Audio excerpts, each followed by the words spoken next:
اعوذ باللہ من الشیطان اللعین الرجیم بسم اللہ الرحمن الرحیم الحمد للہ رب العالمین والصلاة والسلام علی سید الانبیاء والمرسلین سیدنا الممجد بشیرنا المسدس نذیرنا المؤید المصطفى الامجد محمود الاحمد ابو القاسم محمد والصلاة والسلام على مظہر العجائب ومظہر الغزائب نقطہ دائرۃ المطالب اسد اللہ غالب غالب علی کل غالب مطلوب کل طالب مولانا ابو ثقلین ابو الحسنین علی بن ابی طالب وآلہ الطیبین الطاہرین المعصومین المظلومین انما یرید اللہ لیذہب عنہم الرجس وتطہرکم تطہیرا اللہم صلی علی محمد وآل محمد وما خلقت الجن والانس الا لیعبدون۔ کلام کا آغاز اس بابرکت نام سے کرتی ہوں کہ ساری تعریف جسے زیب دیتی ہے، جو ایسا اول ہے کہ نہ اس سے پہلے کوئی تھا اور ایسا آخر ہے کہ نہ اس کے بعد کوئی ہوگا۔ وہ ہے کہ جس کے دیکھنے سے دیکھنے والوں کی نگاہیں قاصر ہیں اور جس کی ثنا بیان کرنے کے سلسلے میں ثنا گزاروں کی عقلیں عاجز ہیں۔ اے خالق انفسن آسانی، اے حاکم شش جہاد، اے کوثر وجود سے پیمانہ مشیت فیض کرنے والے، اور اے وجود کی بلندیوں پر کار فرما ہو کر امکان کی پستیوں پر رحم کی بارش کرنے والے، تو افضل حمدنا، ہم کشکول تو دست عطا، جس قطرے سے پوچھو یہی فریاد ہے، جس ستارے سے پوچھو یہی مدعا ہے، تو قطرے سے لے کر دریا تک اور ستاروں سے لے کر کہکشاں تک جس شے کو بھی وجود ملا ہے وہ حیران بارگاہ باری تعالیٰ میں سر بسجود ہے کہ مالک تیرے احسانات اتنے ہیں، تیری نوازشیں اتنی ہیں کہ ہم اس کا حق نہیں ادا کر سکتے۔ ہم نے تجھے پہچانا ضرور ہے، لیکن صرف وہاں تک پہچانا ہے جہاں تک ہماری عقل نے رسائی کی ہے، اور تیرا مقام اس سے کہیں بلند و بالا ہے۔ وہ آیت مبارکہ جو میں نے سرنامہ کلام میں تلاوت کی، اس آیت مبارکہ میں ارشاد پروردگار عالم ہو رہا ہے کہ میں نے جنوں اور انسانوں کو پیدا کیا محض اس لیے کہ وہ میری عبادت کریں۔ یعنی مقصد خلقت انسانی پروردگار عالم کے نزدیک اس کی معرفت اور عبادت ہے، اور اس معرفت حاصل کرنے کے لیے ہمیں انہی راستوں کا انتخاب کرنا ہے کہ جو پروردگار عالم نے ہمارے لیے مقرر کیے ہیں۔ وہ راستہ ان ہستیوں کو بھیجنا ہے جن کو انہوں نے کل اختیارات پروردگار عالم نے عطا کر کے بھیجا تھا، جو کل صفات انبیاء کے مالک، کل صفات الہیہ کے مالک تھے، اور وہ ہستیاں محمد وآل محمد کی ہستیاں ہیں۔ یہ ذوات مقدسہ وہ ہستیاں ہیں کہ جو پروردگار عالم کی لامحدود صفات کی حامل ہیں، جو مظہر صفات الہی ہیں، لہٰذا ان کی معرفت جو ہے وہ خدا کی معرفت ہے۔ اس لیے مولا سید الشہداء امام حسین علیہ السلام کا ارشاد گرامی ہے کہ زمانے کے لوگوں کا اپنے امام کی معرفت حاصل کرنا ہی دراصل خدا کی معرفت ہے، اس لیے کہ امام جو ہے وہ مظہر ہوتا ہے کل صفات الہیہ کا۔ لہٰذا اگر ہمیں خدا تک پہنچنا ہے تو پہلے ہمیں ان ہستیوں کی معرفت حاصل کرنا ہوگی۔ اس میں سب سے پہلی ہستی کا نام ہے ذات ختم مرتبت محمد مصطفیٰ احمد مجتبیٰ کی ذات۔ آپ کی ذات وہ ذات تھی کہ جو نہ صرف یہ کہ تمام صفات الہیہ کی مظہر تھی، بلکہ تمام صفات انبیاء کی بھی مظہر تھی۔ وہ صفات جو پروردگار عالم نے انبیاء کو علیحدہ علیحدہ عطا کی تھی، ہر نبی کو اپنے زمانے کے لحاظ سے ایک معجزہ دے کر بھیجا تھا، جس کی جیسی ضرورت تھی زمانے کی، ویسا ہی معجزہ اور ویسی صفت پروردگار عالم نے دے کر نبی کو بھیجا تھا۔ لیکن وہ ساری صفات یکجا کر دی گئی تھیں ذات محمد عربی میں، ذات ختمی مرتبت میں، اور وہ صفات ایسی صفات تھیں کہ جسے آدم درک کر سکتے تھے، نہ نوح درک کر سکتے تھے، نہ ابراہیم درک کر سکتے تھے، نہ عیسیٰ درک کر سکتے تھے، اور نہ موسیٰ درک کر سکتے تھے۔ یعنی 1,23,999 انبیاء ان صفات کو درک نہیں کر سکتے تھے جو نبی کے اندر یکجا کر دی گئی تھی، اس لیے کہ آپ اس مقام پر پہنچے تھے، اتنے نزدیک پہنچ گئے تھے ذات الہی کے جہاں تک کوئی نبی نہ پہنچ سکا، کوئی ملک مقرب نہیں پہنچ سکا۔ اس مقام تک نبی کی رسائی تھی، اور وہاں جا کر پروردگار عالم نے کیا بات کی کسی کو نہیں معلوم۔ نبی اس مقام تک پہنچے تھے جہاں کوئی ملک مقرب نہیں پہنچ سکا، کوئی نبی نہیں پہنچ سکا۔ تو اب وہ نبی اگر دنیا سے جائے گا تو اس کی جگہ پر کون بیٹھے گا؟ امامت کو جو ایک عہدہ پروردگار عالم کی طرف سے عطا کیا گیا، وہ عہدہ جو ہے وہ جانشین نبی کا عہدہ ہے، اس لیے کہ نبی کی جگہ وہ جگہ ہے کہ جہاں پر کوئی نبی نہیں بیٹھ سکتا، تو کوئی عام انسان وہاں پر بیٹھنے کا تصور کیسے کر سکتا ہے؟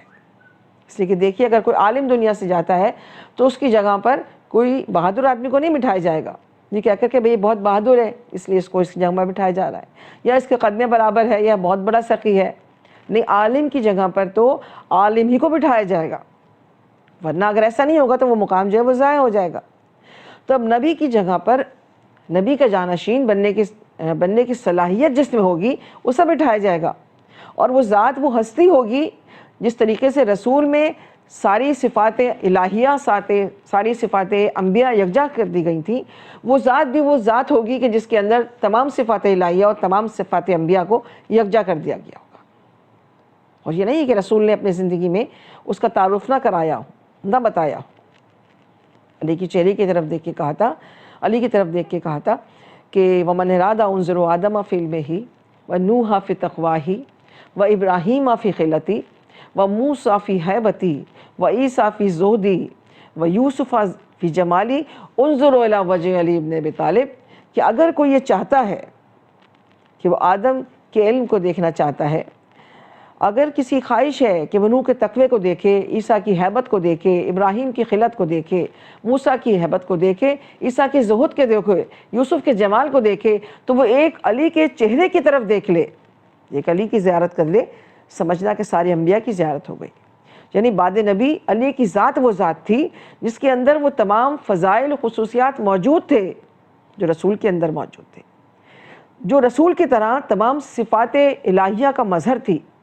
اور علی کے بعد علی کا نسل کا ہر امام اسی منزل پر تھا، ہر امام اسی کی منزل پر تھا۔ اور ایک بات جو اللہ نے خاص طور سے امامت کو عطا کی تھی وہ یہ کہ امامت کے یہاں سن و سال کا کوئی فرق نہیں ہوتا، جو فیصلہ ایک بچہ کرتا تھا وہی فیصلہ ایک بزرگ کا فیصلہ ہوتا تھا، سن و سال کا فرق اہمیت نہیں رکھتا۔ جبھی تو جب علی 3 دن کے تھے اور رسول کی عمر 30 سال کی تھی، اور رسول کی گود میں علی آئے تھے، آنکھیں کھولی تھیں رسول کے چہرے کو دیکھ کر، تو کیا کہا تھا علی نے؟ 3 دن کا بچہ کبھی بول سکتا ہے؟ 3 دن کے تھے علی اور بے اختیار رسول کے چہرے کو دیکھ کر جب آنکھیں کھولی تو کہا تھا یا رسول اللہ کیا سناؤں؟ توریت سناؤں، انجیل سناؤں، زبور سناؤں یا قرآن سناؤں؟ 3 دن کا بچہ ہے اور رسول 30 سال کے ہیں۔ رسول نے کہا قرآن سناؤ، تو علی نے کیا سنایا؟ سورہ مومنون کی آیت کو سنایا، سورہ مومنون کی آیتیں سنائی۔ کبھی سوچ سکتا ہے کوئی؟ آج کے زمانے میں کوئی سوچ سکتا ہے 3 دن کا بچہ جو وہ بولے گا؟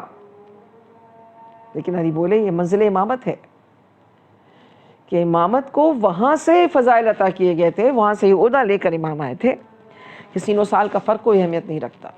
اسی رسول نے جگہ جگہ علی کی فضیلت کو عام کیا، بتایا، کبھی غدیر میں بتایا، کبھی موبائل میں بتایا کہ علی کا مقام کیا ہے، علی نفس رسول ہے، علی کس منزل پر ہے۔ بعد رسول یہی ہادی ہیں، کانا مدینۃ العلم والی بابھا، میں شہر علم ہوں، علی اس کا دروازہ ہے۔ اگر کسی کو علم حاصل کرنا کی خواہش ہے تو وہ پہلے علی کے پاس آئے۔ انا دار الحکمت والی بابھا، میں حکمت کا گھر ہوں اور علی اس کا دروازہ ہے۔ لوگوں نے کہا کہ ہمیں علم نہیں چاہیے، نہ ہمیں حکمت چاہیے، ہم حکمت لے کے کیا کریں گے، ہم علم لے کے کیا کریں گے، ہمیں تو سیدھی سادی جنت چاہیے۔ پیغمبر نے کہا انا دار الجنہ والی بابھا، میں جنت کا در ہوں اور علی اس کا دروازہ ہے۔ بھئی اب کہہ دو ہمیں جنت نہیں چاہیے، ہم جنت لے کے کیا کریں گے؟ لیکن یہ کیسے کہہ دیں؟ مسلمان تو لمبی نمازیں پڑھ رہے ہیں، جنت کی لالچ میں، روزے رکھ رہے ہیں جنت کی لالچ میں، حج کر رہے ہیں کس کی لالچ میں؟ جنت کی لالچ میں. اور پیغمبر کہہ رہے ہیں جنت کے جانے کا راستہ کس کے پاس ہے؟ علی کے پاس ہے. روایتوں میں یہ ہے کہ جنت کے 8 دروازے ہیں اور ہر دروازے پر علی کا نام لکھا ہے. تو اب جسے بھی جانا ہے جنت میں وہ علی کو ناراض کیے بغیر جنت میں نہیں جا سکتا. اسے جنت میں جانے کے لیے علی کو راضی کرنا ہی پڑے گا، اس لیے کہ پیغمبر نے کہا انا دار الجنہ والی بابوہا، انا دار الجنہ والی بابوہا یا علی انتا قسیم جنت النار. علی تو جنت و جہنم کو تقسیم کرنے والا ہے. جی چاہتا ہے کہوں کہ پیغمبر، جی چاہتا ہوں کہوں پروردگار جنت بنائی تو نے ہے، دے گا رسول کے صدقے میں، یہ علی سے کیوں بٹوا رہا ہے؟ تو جواب یہی آئے گا پروردگار کا کہ اگر روز محشر میں گاڈ کہہ کر، ایشور کہہ کر، خدا کہہ کر جنت بانٹنے لگا، اگر میں روز محشر جنت بانٹنے لگا تو کوئی گاڈ کہہ کر، کوئی ایشور کہہ کر، کوئی خدا کہہ کر مجھ سے جنت کا مطالبہ کر دے گا، تو پھر یا اے پروردگار عالم تو نے رسول سے بٹوا دی ہوتی. تو پروردگار عالم یہ کہے گا کہ رسول سے بٹواؤں گا تو روز محشر 73 کے 73 فرقے آ جائیں گے. بھائی دنیا میں تو کہتے تھے کہ یا رسول اللہ نہ کہو بدعت ہے، لیکن قیامت میں اپنی لمبی لمبی داڑیاں لے کے آ جائیں گے اور کہیں گے کہ یا رسول اللہ جنت تو ہماری ہے. ایسے ایسے بٹواؤں گا جو کافر تو کافر، منافق کو بھی قریب نہ آنے دے. علی قسیم جنت النار، علی تقسیم کرنے والا ہے جنت و جہنم کا. آل فاطمہ تو سیدۃ النساء الجنہ، فاطمہ جنت کی عورتوں کی سردار ہیں. آل حسن والحسین سید الشباب اہل جنہ، حسن و حسین جوانان جنت کے سردار ہیں. بھئی کوئی کہہ سکتا تھا نا کہ رسول نے تو ساری کی ساری جنت اپنے ہی خاندان میں رکھ لی، کسی کو مردوں کا سردار بنا دیا، کسی کو عورتوں کا سردار بنا دیا، کسی کو جوانوں کا سردار بنا دیا. بھئی اسی دن کے لیے تو سورہ انعام میں پروردگار عالم نے آواز دی تھی کہ ہم نے جنت میں جو مراتب عطا کی ہیں، جو درجات عطا کیے ہیں، وہ فضائل کی بنیاد پر عطا نہیں کیے، عمل کی بنیاد پر عطا کیے ہیں. عمل اہل بیت ہر منزل پر عمل الہی کے مطابق رہا. اسی لیے تو حسین یہ کہہ کر چلے تھے کہ اے نانا کے دین تو کیا چاہتا ہے؟ جب دین پر وقت پڑا تھا تو اسے بچانے کے لیے حسین آگے نہیں بڑھے گا تو کون بڑھے گا؟ یہ کہہ کے بڑھے کہ نانا کے دین تو کتنی قربانیاں مانگتا ہے؟ تو ایک قربانی مانگتا ہے، حسین 72 قربانیاں دے گا. روٹی اگر ایک ہو اور ماں اور بچہ دونوں بھوکے ہوں تو ماں کیا کرتی ہے؟ ماں خود بھوکی رہ لیتی ہے، مگر ماں اپنے بچے کو بھوکا نہیں دے سکتی. تو ساری دنیا کی مائیں ایک طرف اور حسین ابن علی کی ماں ایک طرف، جس کا کہنا یہ ہے کہ بچے بھوکے رہتے ہیں تو رہیں، لیکن اللہ کے بھیجے ہوئے فقیر در سے بھوکے نہ جائیں. اس در کا پروردہ تھا حسین. تو جب اس دین پر وقت پڑے گا تو اسے بچانے کے لیے حسین آگے نہیں بڑھے گا تو کون بڑھے گا؟ جی کہہ کر بڑھے کہ اے نانا کے دین تو ایک سر مانگتا ہے، حسین 72 سر دیں گے. اور اس کی حفاظت کے لیے حسین جب چلے ہیں مدینے سے مکہ پہنچے ہیں حج کے لیے، تو حج کو عمرے میں بدلا اور عمرے میں بدل کر نکلے ہیں کوفے جانے کے لیے. اس لیے کہ کوفیوں نے خطوط پر خطوط آپ کو لکھے تھے اور بلایا تھا کہ مولا ہمارے پاس کوئی امام نہیں ہے، ہم آپ کے ہاتھ پر بیعت کرنا چاہتے ہیں. 12,000 خطوط جب کوفے والوں نے لکھے تو امام نے ارادہ کیا جناب مسلم ابن عقیل کو کوفے کی جانب اپنا سفیر بنا کر بھیجنے کا. اور کوئی معمولی بات نہیں ہے، معمولی مرتبہ نہیں ہوتا ہے کہ معصوم کسی کو اپنا نمائندہ بنا کے بھیجے. بہت بڑی بات ہے. معصوم جب کسی کو اپنا نمائندہ، اپنا سفیر بنا کے بھیجے تو یہ بہت بڑی بات ہوتی ہے. جناب مسلم کا مرتبہ بہت بڑا ہے.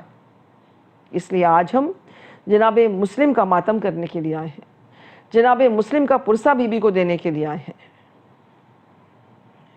جناب عقیل سے کہا تھا نا مولا نے کہ عقیل ایک بہادر خاتون کا انتخاب کرو، میرے لیے ایک بہادر خاتون کا انتخاب کرو جس سے ایک بہادر بیٹا پیدا ہو. ام البنین سے شادی ہوئی، عباس پیدا ہوئے.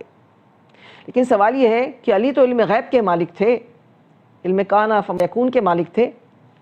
عقیل سے کیوں کہا؟ مصلحت تھی مولا کی. عقیل سے اس لیے کہا کہ جس طرح میں ایک بیٹا اللہ سے طلب کر رہا ہوں نصرت کے لیے اللہ کی راہ میں، اس طرح عقیل کے دل میں بھی خواہش پیدا ہو کہ وہ بھی ایک بیٹا اللہ سے طلب کرے. تو دعائے علی بن کر مسلم عقیل کے گھر میں آئے اور عباس علی کے گھر میں آئے، عباس علی کے گھر میں آئے اور مسلم عقیل کے گھر میں آئے، دونوں کا مرتبہ برابر ہے، دونوں کا مرتبہ برابر ہے۔ جا کر دیکھیے گا کہ جو زیارت مسلم ابن عقیل کے روضے میں پڑھی جاتی ہے، وہی زیارت بے عین وہی زیارت کے الفاظ مولا عباس کے حرم میں بھی پڑھے جاتے ہیں۔ السلام علیکہ ایھا العبد الصالح المطیع للہ ورسولہ بامیر المومنین بفاطمۃ بالحسن والحسین، بے عین وہی زیارت کے جملے جو مسلم ابن عقیل کے حرم میں پڑھے جاتے ہیں وہی مولا عباس کے حرم میں پڑھے جاتے ہیں، دونوں کا مرتبہ برابر ہے، کم نہیں ہے۔ اور ایک عجیب بات یہ ہے کہ دنیا کی کوئی مجلس ایسی نہیں ہوتی جس میں ایک نشانی عباس کی موجود نہ ہو اور ایک نشانی مسلم کی موجود نہ ہو، کوئی مجلس ایسی نہیں ہوتی جس میں مولا عباس کا علم موجود نہ ہو، اور کوئی مجلس ایسی نہیں ہوتی جس میں مسلم کی زیارت نہ پڑھی جاتی ہو۔ عجیب منزل تھی مسلم کی کہ جب گرفتار کر کے لے جا رہے تھے مسلم کو تو سر سے پاؤں تک زخمی تھے مسلم، مشکیں بندھی ہوئی تھیں، گھسیٹ کے لے جایا جا رہا تھا، گھسیٹ کے، یہاں تک کہ 2 دندان مبارک بھی آپ کے شہید ہو گئے تھے، لیکن سینہ تنا ہوا تھا۔ جلال کا یہ عالم تھا کہ آنکھوں میں آنکھیں ڈال کے بات کر رہے تھے، کبھی کسی کو چپٹتے تھے، کبھی کسی کو ڈانٹتے تھے۔ جب گرفتار کر کے ابن زیاد کے سامنے پیش کیا گیا تو لوگوں نے کہا کہ سلام کرو امیر کو۔ مسلم نے کہا میرا امیر سوائے حسین کے کوئی نہیں ہے، میں حسین کے علاوہ کسی کو اپنا امیر نہیں مانتا۔ ابن زیاد نے کہا لے جاؤ دارالعمارہ کے اوپر لے جاؤ اور چھت سے گرا دو قتل کر کے۔ جب لے جایا جا رہا تھا گھسیٹ کے چھت کی طرف، دارالعمارہ کی طرف، تو مسلم کہہ رہے تھے بسم اللہ باللہ علی ملت رسول اللہ، اور جب چھت پہ لے جایا گیا دارالعمارہ کی، جلاد نے جیسے ہی تلوار آپ کی گردن پر رکھی، ایک مرتبہ نہ جانے کیا ہوا کہ جلاد تلوار چھوڑ کر بھاگا۔ ابن زیاد کے پاس آیا، کہا کیا ہوا، قتل کر دیا؟ کہا نہیں، جیسے ہی تلوار گردن پہ رکھی میرے سامنے رسول اللہ آ گئے، میرے سامنے رسول اللہ آ گئے جو میری داڑھی کو پکڑ کر بار بار پوچھتے تھے کہ بتا میرے مسلم نے کیا بگاڑا ہے، میرے مسلم نے تیرا کیا بگاڑا ہے؟ اجرکم اللہ، اجرکم اللہ۔ ابن زیاد نے کہا تیرے دماغ کا فطور ہے، جا اور جا کے قتل کر۔ بس جتنی دیر میں جلاد نیچے آیا ہے مسلم کو موقع مل گیا، دارالعمارہ کی چھت پر کونے پر آئے، دیکھا کوفے کے لوگ عید کی تیاریوں میں مصروف ہیں، اپنے کاندھوں پر بچوں کو بٹھا کے لے جا رہے ہیں، خوشیاں منا رہے ہیں۔ پکار کے کہا کہ اے کوفے کے لوگوں، ابھی تھوڑے دنوں کے بعد میرے 2 چھوٹے چھوٹے بچے تمہارے پاس لائے جائیں گے، ان بچوں کو مت بتانا کہ ان کا بابا شہید کر دیا گیا، ان بچوں کو مت بتانا کہ ان کا بابا جو ہے مسلم مار دیا گیا ہے۔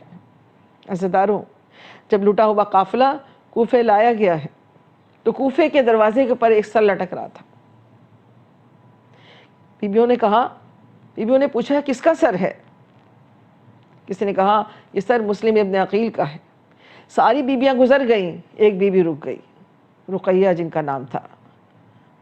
سر اٹھا کر کہا کہ مسلم، جو آپ پہ گزری ہے میں نے دیکھ لیا، اور جب مجھ پر گزری ہے وہ بھی آپ نے دیکھ لیا، بس مجھے اتنا بتلا دیجئے کہ میرے 2 بچے کہاں گئے جو آپ کے ساتھ تھے۔ 2 بچے جو میرے ساتھ تھے ان کے سر تو میں لے کر آ گئی ہوں، لیکن بس مجھے اتنا بتا دیے والی کہ جو 2 بچے آپ کے ساتھ تھے وہ بچے کہاں گئے ہیں۔ اللہ لعنت اللہ علی قوم الظالمین۔